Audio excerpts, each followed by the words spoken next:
Mask बिगर mask का जाए नहीं और थोड़ा सा डिस्टेंस मेंटेन करके नमाज पढ़े, क्योंकि जिस तरह कोरोना फैल रहा है तो हम कहीं से कोरोना लेकर अपने घर में तो नहीं चले जा रहे हैं। तो इसका मस्जिद कमेटी जो है उनकी भी जिम्मेदारी है कि गेट पर लिख दे कि अपने घर से वजू बनाकर।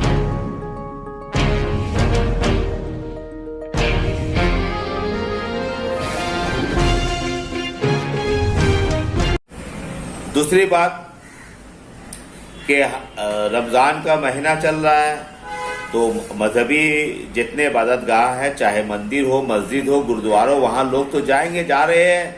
तो इसका लेकर भी हम सबको बहुत ही एहतियात के साथ, परहेज के साथ वहाँ पर जाना होगा।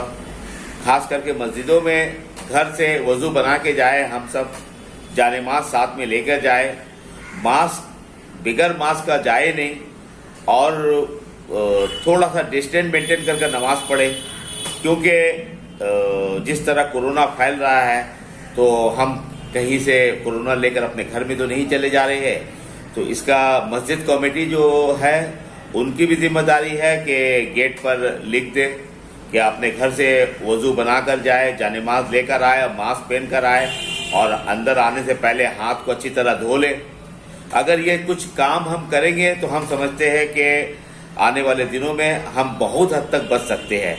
हमने देखा कि आज जुम्मा का दिन बहुत सारे लोग मास्क इस्तेमाल नहीं किए, बहुत सारे लोग जा भी नहीं रहे मस्जिद में, लेकिन जो लोग जा रहे हैं मास्क इस्तेमाल नहीं कर रहे। ये बहुत ही बुरी बात है।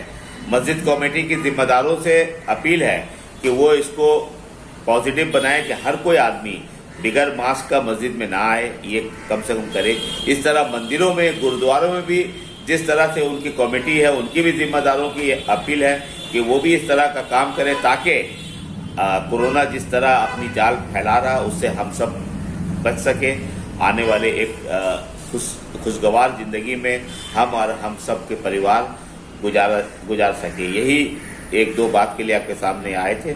शुक्रिया, आदाब।